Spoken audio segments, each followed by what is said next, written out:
Muy buenas, amables televidentes. En el conversatorio de la Fundación Institucionalidad y Justicia del día de hoy cuento con la gratísima presencia de Bernardo Vega. Buen día. En nombre de la Fundación le agradezco el que haya correspondido a la invitación una vez más al Gracias por conversatorio de la invitarme otra Fundación. vez. Con usted se puede hablar de todo, economista, historiador, escritor, uno de los escritores más prolíferos, esa es la realidad, que más produce, libros que real y efectivamente cada vez que salen a la luz pública generan impactos en todos los sectores de la vida nacional. Pero quiero comenzar hablando con usted sobre la economía dominicana. Recuerdo que en una ocasión escribió usted un artículo que llamó mucho la atención su título, el de Guañangue, de la economía. ¿Cómo la evalúa? Porque la verdad es que pudiésemos hablar de modelo político y de eso vamos a hablar más adelante, pero uno no sabe bien claro cuál es el modelo económico que nosotros tenemos aquí. O sea, es difícil definirlo. ¿Cómo anda el país desde el punto de vista de Mira, desde el punto de vista económico, este año que está terminando tiene más aspectos positivos que negativos. Entre los positivos podemos mencionar el crecimiento de la economía, la estabilidad de precios, la estabilidad del tipo de cambio, que el turismo, la zona franca, las remesas han crecido mucho, que el empleo ha crecido algo también. Así es. Que los precios internacionales del petróleo nos han beneficiado muchísimo, por debajo de $40 el barril es muy bueno.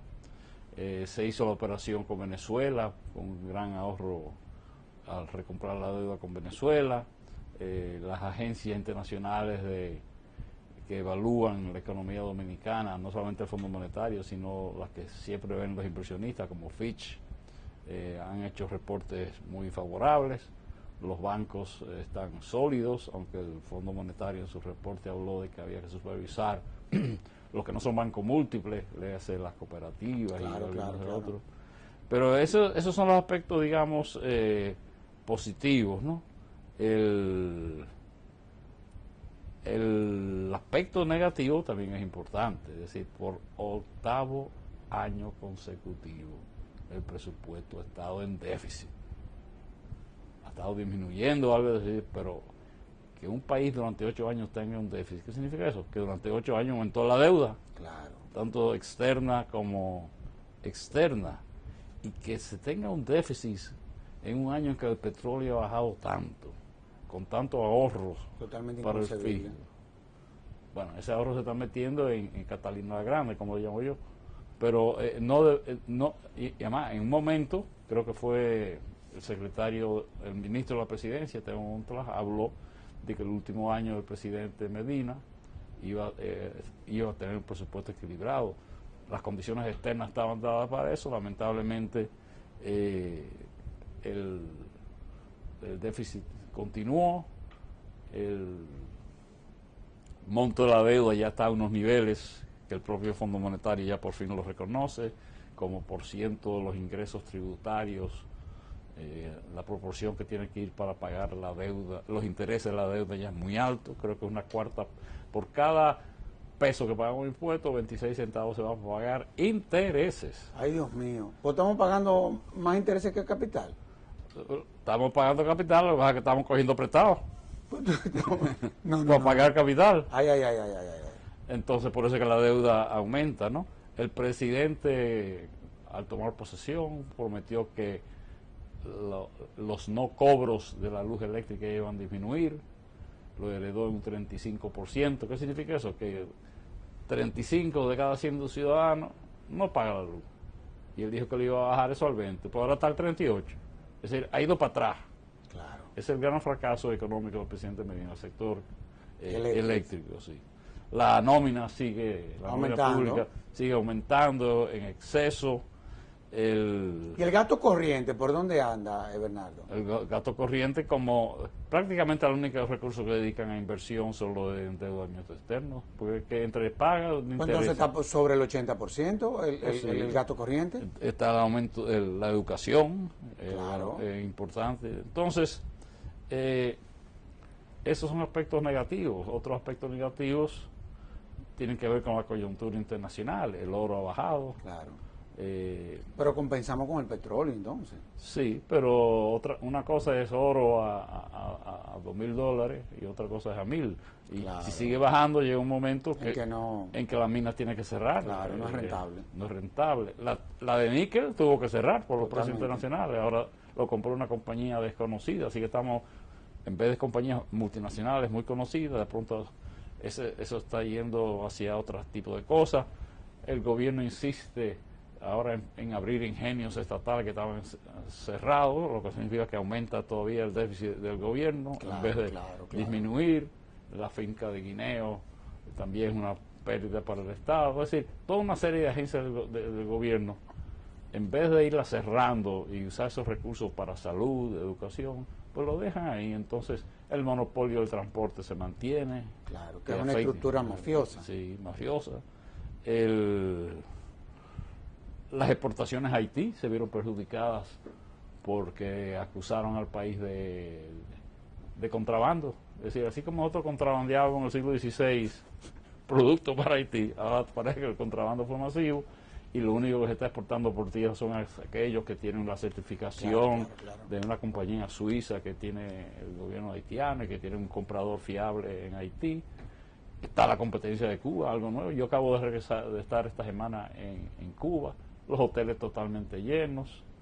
Se habla de un ferry de Cancún al Mariel, imagínense, 6 horas, uno duerme a bordo y amanece en Cuba. Ay, Dios mío. Es decir, esos son problemas serios de coyuntura internacional que enfrenta el país, pero en términos generales, uno toma lo positivo y lo negativo. La economía dominicana fue un año favorable, pero lamentablemente no se enfrentó como debía de enfrentarse los problemas negativos de la economía. Claro. Muchos no lo controla el gobierno, los precios internacionales, pero otros sí están dentro de lo que puede hacer el gobierno y no lo hizo, ¿no?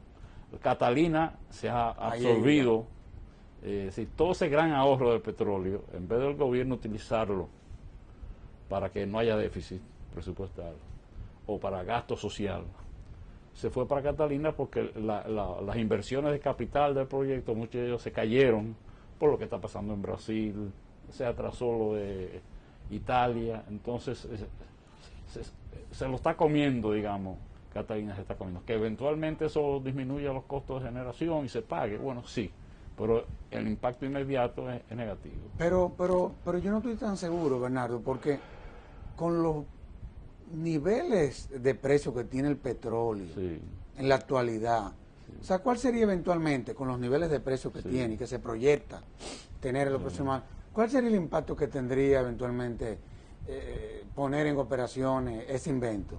Que a fin de que lo está desmontando el mundo entero. Claro, Ese tipo de el presidente acaba de regresar de París, de la reunión de medio ambiente, donde se decidió descontinuar la producción en base de la generación en base de carbón. Y aquí estamos. Pero hasta China se comprometió a desmontar eso a más tardar el 2020. Y aquí estamos construyendo eso. Por eso son cosas que no tienen sentido. Lo que pasa es que cuando se tomó la decisión, carbón era lo más eficiente que gasolina, más eficiente que gas natural. Se supone que si baja el petróleo, baja el carbón también.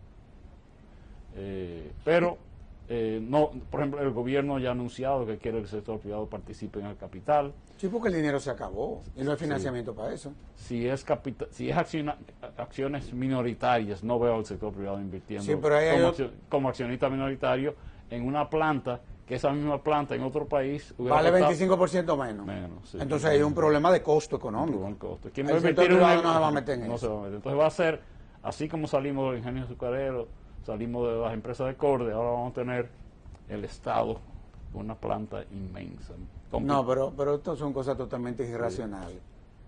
¿Quién fue que metió al presidente en esa aventura? Tengo entendido que en el gobierno de Leonel Fernández, el último gobierno de Leonel Fernández, ya se comenzaba a hablar de eso. No, se estaban preparando las bases para una licitación para que fuese el sector privado que invirtiera ahí, y que la deuda externa para eso fuese una deuda del sector privado, no del Estado. Pero durante la transición, que no, Ay. que esa licitación no va, que es el Estado que la va a hacer. Y mira lo que estamos, deuda No, externa pero- aumentando, empresas estatales aumentando. Y deficiente. Ahora, ¿por qué cuáles son los inconvenientes de que, o fueron los inconvenientes de que durante este año no se firmara el pacto eléctrico? Que a fin de cuentas pudo haber sido una herramienta como para poderle dar claridad a todo este desorden. Bueno, yo no estoy muy familiarizado con las intimidades de la negociación o de la no negociación, Claro. porque no había, pero el Estado quiere seguir siendo el dueño de las distribuidoras, aunque solamente Siendo mal administrador. aunque solamente cobre el 62% de los efectivos, en vez de entregarle eso al sector privado. Quiere ahora ser el principal generador, es decir, se está estatizando cada día más el sector y vencen también los contratos estos Sí, claro, con el ahora sector en el privado.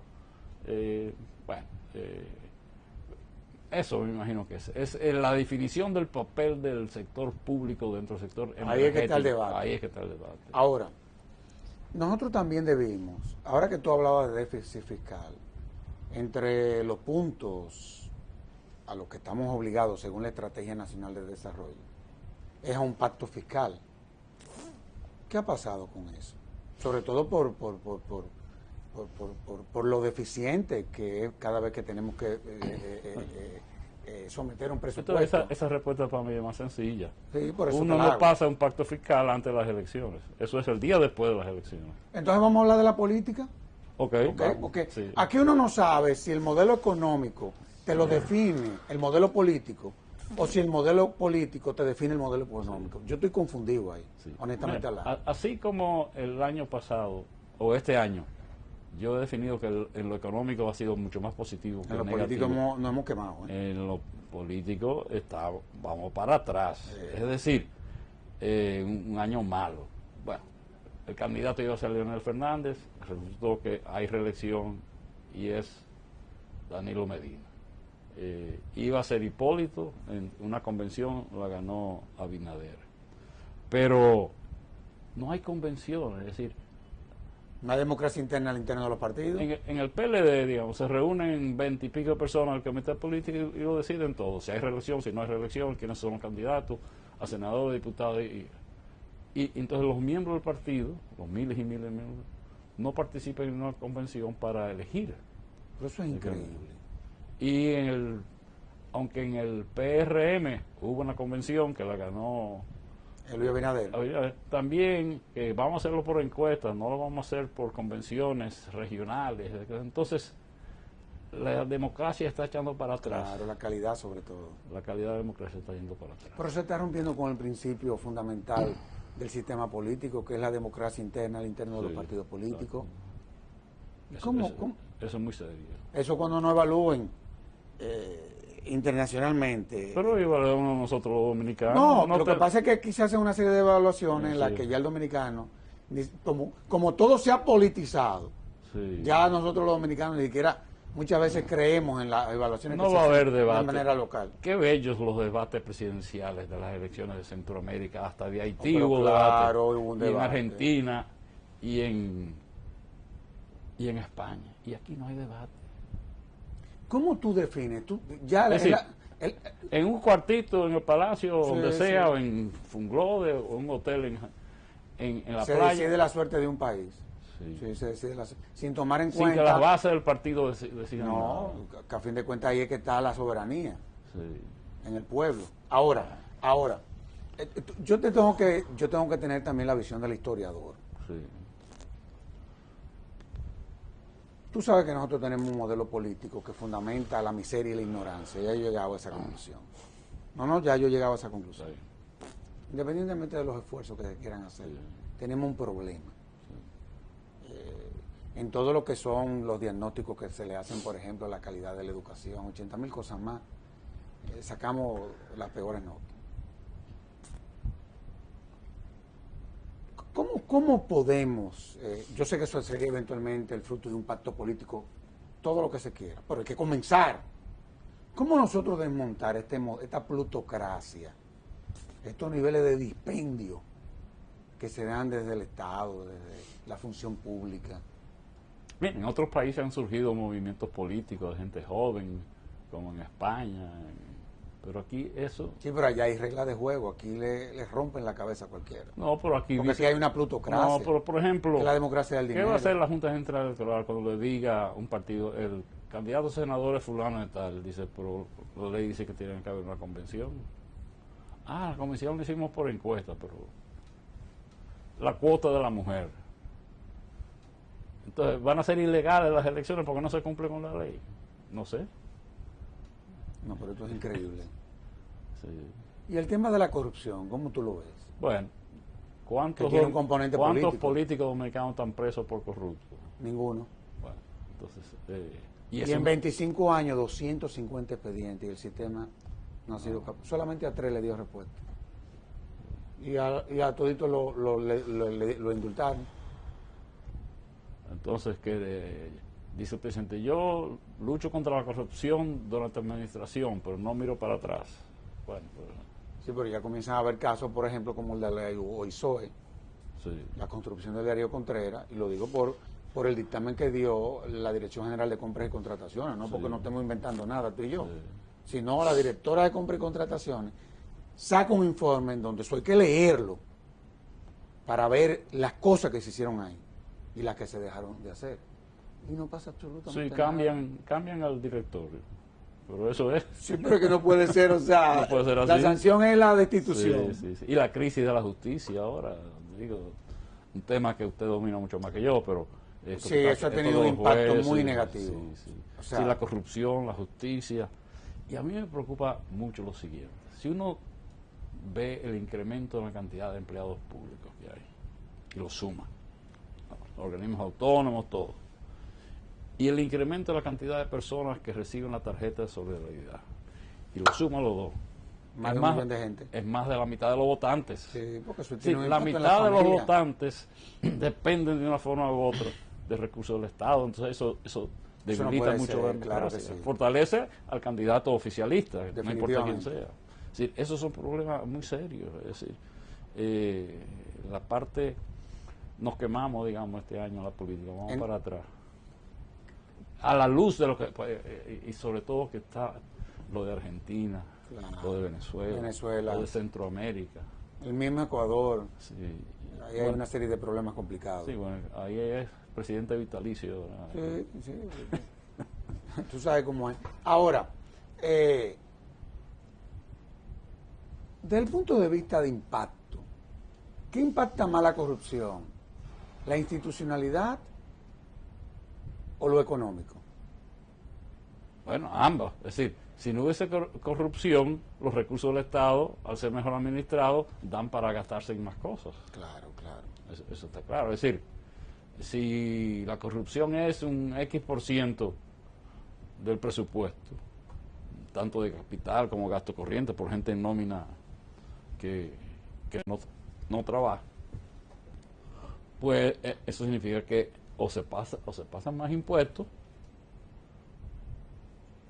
o simplemente se malgastan los recursos que se pueden utilizar en otras cosas. En una eventual reforma fiscal, ¿cuáles serían los puntos clave como para relanzar todo lo que tiene que ver con el régimen contributivo? Porque la verdad es que tenemos un déficit. Este año en materia de recaudación probablemente no se recaude lo que se estableció en el presupuesto. Bueno, pues tiene mucho que ver con el precio del oro, tiene que ver con el menor precio del petróleo. Pero no se va a lograr. Entonces, es que yo no creo que el tema debe ser una reforma tributaria, de cambiar los impuestos. Es el concepto del gasto público, los ingresos y los gastos. Y la política de presupuesto deficitario. Verlo por el lado de lo que entra y lo que se gasta. No simplemente que para mantener los gastos, como lo que se recauda es poco, vamos a pasar nuevos impuestos, aumentar los impuestos existentes. Además de hacer referencia a lo regresivo que es el sistema tributario, que lo pagan más los pobres que los ricos, ¿no? Que es otro elemento. Evaluar, por ejemplo, el modelo económico aquí es confuso. Te voy a decir por qué. Es para ver si tú me lo puedes explicar, porque a veces no lo entiendo. Es anticíclico. Es totalmente anticíclico. Alguien decía en una conferencia que si entra un ciclón, sube el PIB. Si viene la sequía, sube el PIB. Pero si llueve, sube el PIB. Si baja el petróleo, sube el PIB. Si sube, sube el PIB. Si nos seguimos endeudando más de lo que estamos, sube el PIB. Si no, sube el PIB. ¿Cómo se explica eso? Honestamente hablando, no, honestamente, es que nos hemos convertido muy rápidamente en una economía esencialmente de servicios, donde la industria, la agricultura, no tienen el peso que tenían antes. Entonces, que suban o bajen los precios internacionales del azúcar, café, cacao, tabaco, oro, níquel, el petróleo, bueno, petróleo no, pero no es lo mismo que antes. Aquí todo dependía de la cuota azucarera americana. Ya ni se menciona el tamaño de la cuota azucarera americana. Se comenzará a mencionar si se lo dan a Cuba, pero aún así el impacto no es tan grande como antes. Entonces es una economía de servicios que vive de turismo, y si hay un boom turístico en la región del Caribe, como lo hay, claro, pues nos va bien. El dominicano sigue mandando dinero. Se fue hace 40 años y sigue mandándole, sí, no a la abuela que se murió, pero a la mamá o a los nietos, o siguen viniendo a gastar aquí. Que no lo hacen todos los países latinoamericanos, ¿eh? Y es muy propio de nosotros. Y la zona franca, que se iba a ver muy afectada por la competencia china, de pronto en China están aumentando los salarios. Están aumentando los salarios. Sí, y la moneda se está devaluando. Bueno, en resumen, esos motores se mantienen y no son cíclicos. No son cíclicos. Entonces, se puede hacer al inverso la pregunta, ¿qué tendría que ocurrir para que el PIB baje? Bueno. Claro, de todos modos. Bernardo, que no vengan turistas, claro, que no vengan remesas. Pero ya me convenciste. De todos modos, vamos a hacer una pausa. Y de inmediato venimos con este interesantísimo programa.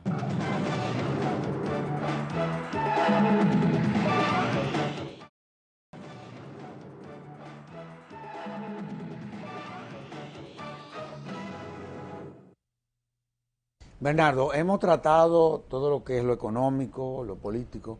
Vámonos a lo social. Okay. Sobre todo porque tenemos un presidente que tiene cierta sensibilidad social. Esa es la verdad, ¿eh? Sí, correcto. Esa es la verdad. O sea, ¿cómo tú valores esa parte? Mira, indiscutiblemente en el sector de educación, que es el primer año grande del 4%, ha habido grande mejoría. Es muy fácil, si hay los recursos, construir escuelas. Es un problema de ingeniería. Más complicado es mejorar la calidad de la enseñanza con profesores. Eso toma tiempo, ¿no? y las horas de clase, pero eso está mejorando y tendrá sus efectos.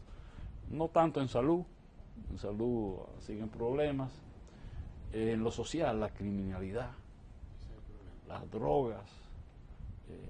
Este año que termina el debate ya de legalizar la marihuana en México, en los Estados Unidos ya, en Colombia, es decir, eso va a llegar. ¿Cuándo va a llegar aquí? Siempre estamos atrasados, pero va a llegar. Pero no ha habido en este año que termina progreso en asuntos de criminalidad ni en la lucha contra las drogas. Mejoras en otros sectores, sí, el 911 es un aporte importante a la lucha. Sigue la disminución en la comida importada, porque como parte de la recesión mundial, o como quiera llamarse, ciertos productos básicos bajaron de precio y eso ayudó a la población. La sequía hizo que subieran los plátanos. Bueno, eso nos golpeó, ¿no? Los tapones cada día son un problema. ¿Cómo es posible? Mire, yo acabo de llegar hace 3 días de La Habana. Ahí no hay carro, entonces uno nota la diferencia entre Santiago. Pero aquí no hay tapones. Bueno, pues porque no hay carro. Pero ¿por qué este país tiene tantos carros? Bueno, que no hay transporte realmente. Entonces hay un problema del transporte colectivo. Que somos deficientes, seguimos siendo deficientes.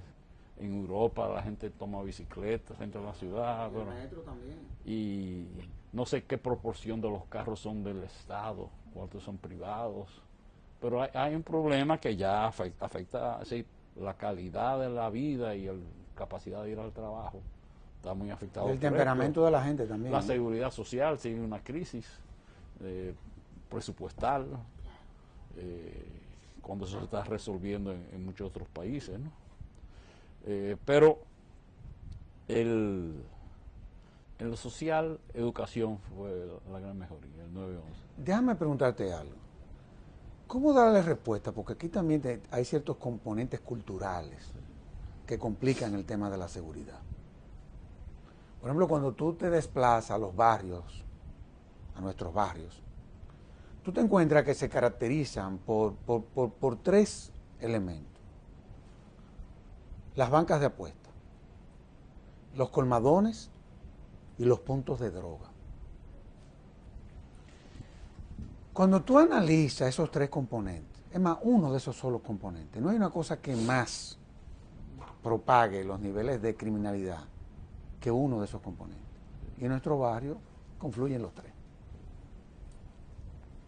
¿Cómo poderle dar una respuesta a este problema real y efectivamente? Para mí la peor ley que se pasó en el primer gobierno de Leonel Fernández fue lo de las bancas de apuestas. Por eso es una barbaridad. No hay forma de quitar la tendencia humana de apostar, pero hacerlo tan fácil.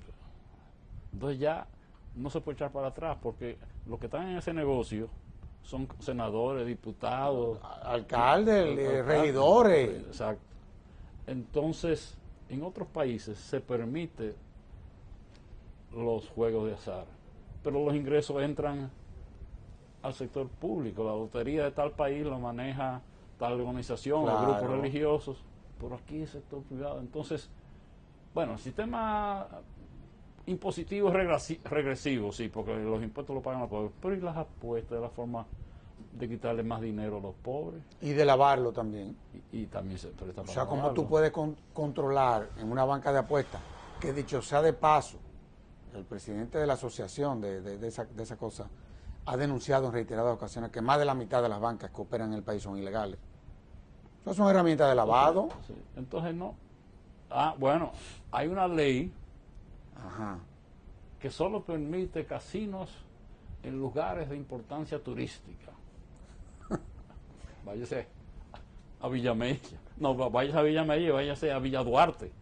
¿Qué turismo hay en Villa Duarte? Por ahí, rumbo a San Isidro. Y hay No, muchísimos es casinos. una cosa impresionante.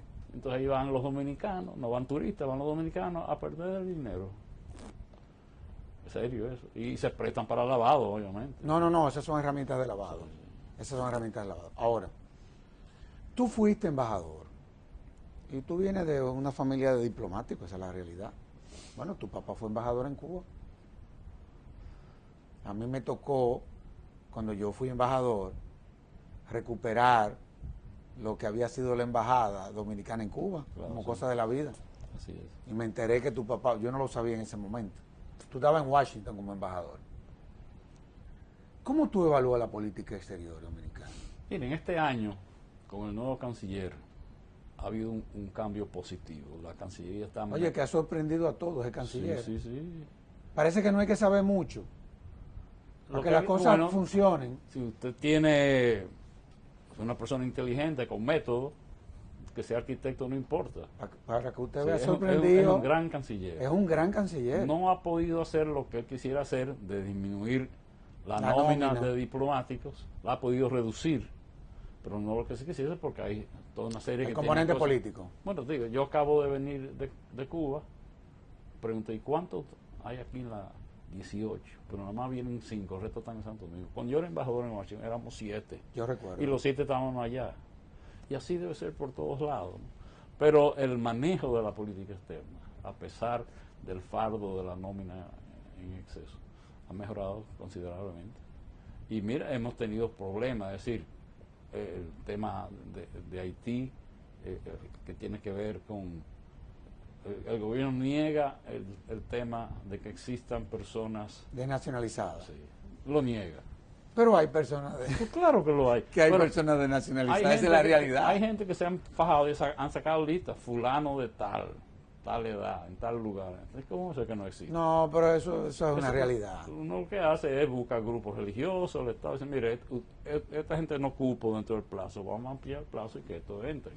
Pero no negar que existe. Entonces, el tema ese de la patria sigue siendo un tema que afecta a la política. Claro, sobre todo la imagen del país. Y no se va a ir. El tema de las deportaciones ya creo que afuera ya no lo critican, sobre todo después de lo que está pasando en Europa. Claro. Entonces ya ese claro. tema no, pero sí el otro. Entonces las relaciones comerciales con Haití, el retiro de los embajadores, ya eso se está tranquilizando. Lamentablemente nadie sabe quién va a ser el gobierno en Haití cuando tenga que entregar Martelly, si es que entrega. El tema de Cuba, como dije, es un reto. Es decir, la cuota azucarera, que no es tan importante, el turismo. Cuba tiene la población mejor educada y con mejor salud de América Latina. Una zona franca a media hora en avión de Miami. No. Haciendo trabajo de, eso va a tener de, un call impacto. De call centers y todo eso. No, eso va a tener un impacto. Tiene un impacto en el país. Definitivamente. Venezuela. Es decir, Petrocaribe va a desaparecer. Ya Petrocaribe es menos importante para nosotros, porque el acuerdo establece una escala. Claro. El porciento que financian va disminuyendo. En la medida en que baja el precio del petróleo. Hasta desaparecer. Entonces sí. Es poco, ¿no? Pero el nosotros depender de Petrocaribe nos ha puesto una mordaza en la política externa. Por ejemplo, 22 expresidentes de América Latina firmaron un documento criticando las violaciones de derechos humanos en Venezuela. Nosotros no. Hipólito Yrigoyen no lo hicieron. No. Eso es. Y lo de CARICOM tampoco. No. En Centroamérica creo que solamente Costa Rica lo hizo un expresidente. Entonces eso es. Entonces lo que ocurra en Haití, lo que ocurra en Venezuela, lo que ocurra en Cuba va a influir mucho. Yo espero que no tengamos al señor Trump de presidente. Eso sería. No, de por Dios. Pues eso sí sería. Digo, bien a veces hay cosas de los Estados Unidos que uno no entiende y que pasan. Sí. Pero la verdad es que esa está fuerte. Esa está fuerte, bueno. Porque ahí habría que deportar dominicanos, bueno, el lío, ¿no? Bueno. Pero el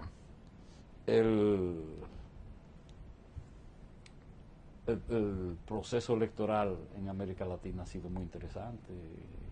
Vimos lo que pasó en Argentina, vimos Eso lo que está pasando en Venezuela. Leonel Fernández como observador en Venezuela benefició al país, perjudicó. Todavía es muy temprano para evaluar eso. Pero lo cuestionaron mucho, tanto en Venezuela como aquí. afuera. Porque un presidente no son observadores, son acompañantes de un país de Petrocaribe. Ya eso es una limitación. Es una limitación muy fuerte. No más cuando aspira a volver a ser presidente. Claro. Si fuera alguien que ya dice, no, ya yo me retiré de la política. Y no más cuando Venezuela lo trató a él, sobre todo Chávez, de la forma de cómo trató al presidente Fernández. Esa es una realidad.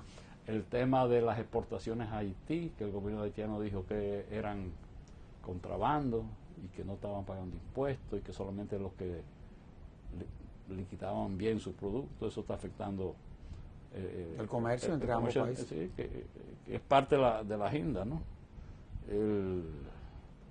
Está el embajador de los Estados Unidos aquí, que es un tema también de política externa, la declaración del cardenal, son todos elementos. El tema del aborto, con tus implicaciones, bueno, no es un tema de política externa. Pero es un tema que tiene un impacto político y un impacto social también. Sí. Y en América, ahí estamos rezagados con relación a América Latina. No, y cuando tú ves que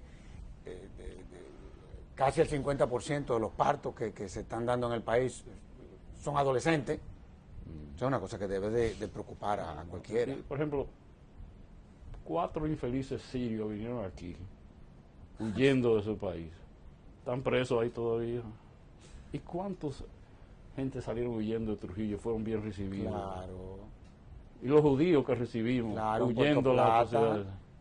Y los españoles de la guerra civil. Entonces, 100, 200, 300 sirios, ¿cuál es el problema? Además, ayuda mucho a la política internacional. Decir, mire, está bien, los apátridas es un tema, pero mire, estamos ayudando en este tema. Como están haciendo varios países de Sudamérica. Total, uno dice, voy a recibir 300 sirios, y van a decir, no, sirios, yo lo quiero ir a Alemania, que voy a un paisito, pero el gesto ayuda, aunque sea pura propaganda. Claro, claro. Ahora, yo sé que tú no eres futurólogo ni nada de eso. A fin de cuentas, tú eres un historiador del pasado, aunque muchas veces parecería, o uno tiene la percepción que el presente es una repetición de lo que pasó, como que le da un déjà vu a uno a veces. Pero no hay duda de que cuando tú manejas la historia, como la manejas tú, cuando tú manejas todo lo que es el componente social, el componente político, no hay duda de que tú tienes ciertas habilidades para poder, no predecir, pero sí para poder decir, mira, ¿cómo tú ves el 2016? Sobre todo con las elecciones que vamos a celebrar, las más complicadas que se hayan celebrado, dentro de un sistema que está en una de sus peores crisis, como el sistema de partido en la República Dominicana. ¿Cómo tú ves este proceso? Bueno, va a haber elecciones, todo indica que el presidente Medina tiene mucha posibilidad de ganar, aunque tengo indicaciones, no por trabajos míos, sino de otros, de que Abinader está subiendo. Así es. Yo lo que veo es que la forma en que se seleccionaron los candidatos a senadores, diputados y alcaldes, eso va a impactar. Mucha gente va a votar fulano para presidente, pero fulano como senador de otro partido. Eso va a tener un impacto negativo. Entonces, no digo negativo porque eso es democrático. Quizá pueda ser más positivo. Pero podría ser, por ejemplo, que Abinader saque, digamos, 35 o 40% de los votos. Pero en términos de Congreso y municipios, sea más fuerte. Porque la gente está cansada de que a mí no me consultaron para quién va a ser mi senador. Eso lo resolvieron en un cuartito. Esa es la realidad. Entonces, es unas elecciones donde eso, para mí eso va a ser interesante. Es decir, no, el resultado no tanto a nivel presidencial, que es predecible, ¿sabes? Sino lo otro, qué va a pasar ahí. Y digo, son complicadas, son la cantidad de personas que salen elegidas. Son 4.536. Eso es increíble. Ahora, ¿van a venir observadores internacionales a las elecciones? O vamos a decir como Maduro. Claro que deben de venir. Claro que sí, hombre, además esa es la democracia sí, y sí. esa es la visión global de por dónde anda el mundo. Aquí hay que desmontar todos estos mitos, y todas estas limitaciones que nosotros como dominicanos tenemos. O sea, el hecho de que un embajador visite al presidente de la Junta Central Electoral, ¿cuál es el problema? Al contrario, yo sostengo la tesis de que le dio la oportunidad al embajador, el embajador le dio la oportunidad al presidente de la Junta para que el presidente de la Junta le dijera todo lo que ha hecho en este proceso. Porque se han hecho muchas cosas, esa es la realidad. Hay algunos inconvenientes, pero se han hecho cosas. Pero algunas cosas, si no hubiera ido el embajador, no se hacen. Definitivamente, porque es así.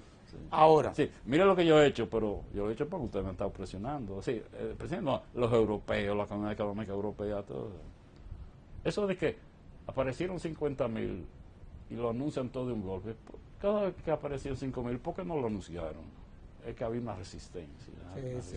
Esa es la realidad. Ahora, una de las cosas que más preocupa a la forma de hacer política aquí, que es una forma dispendiosa. Ya es una plutocracia lo que existe, esa democracia del dinero. Y en todo lo que ha sido este proceso se han colado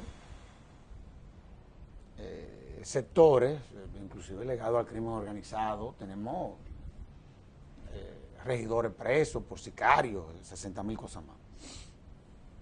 Y ha disminuido el ejercicio de la política, porque ciertamente están llegando a la política gente que no tiene la formación.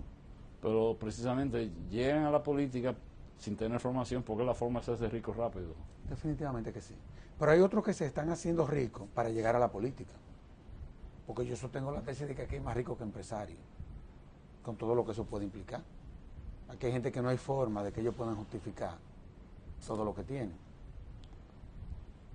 ¿Cómo tú ves que ese impacto? Y más que los partidos políticos no quieren transparentar los recursos que reciben, no del sector empresarial, sino del sector privado, digamos. Se han convertido en herramientas de lavado. Se nos ha olvidado por qué no se pasó la ley de partidos. No, pero eso es una porque locura. no quieren que Someterse al orden. no quieren someterse al orden, es decir, yo no puedo recibir, tal partido no puede recibir tantos recursos del sector privado. Es decir, eso fue uno de los fracasos, digamos. Entre los fracasos políticos se me pasó esa. Me alegro que lo hemos traído porque eso también. ¿Y cuándo se va a cambiar? ¿Cuándo se va a poder ejecutar esa ley? Después de las elecciones. No, sé. aparte, Bernardo, de que la política se ha complicado mucho y los partidos políticos son... A nosotros como fundación nos preocupa esto, porque para nosotros los partidos políticos son fundamentales, como lo son para ti. Sí, sí. Pero en la medida en que uno ve que se van diluyendo de la forma en que se están diluyendo, la verdad es que eso no deja de ser preocupante. Hace ya varios años que escribí y sigo hablando del PLD Inc. ¿Cómo así? PLD Seporá, PLD Inc. Bueno, es una corporación. Es una corporación. Es una corporación, esa es la realidad. Su junta directiva se reúne. Es una corporación. Son los accionistas, deciden todo, no hay un comisario y ya, lo deciden. Bueno, Bernardo, es increíble, pero tenemos una hora hablando. ¿Así? Sí, una hora. Pero tratamos política exterior, la visión social, la visión económica, todo lo que son temas institucionales, modelo económico. Bueno, la pelota no, pero yo no sé de eso. Así es. En nombre de la Fundación te agradezco mucho el que hayamos hecho este programa, sobre todo tan llano, para que la gente lo entienda. Sí. Te agradezco que haya correspondido una vez más al conversatorio de la Fundación Institución Ley de Justicia, así que muchísimas gracias. ¿Puedo decirle algo al público? Sí, claro que sí, por favor. Feliz año y Navidad. Así mismo es. Felicidades y hasta la próxima.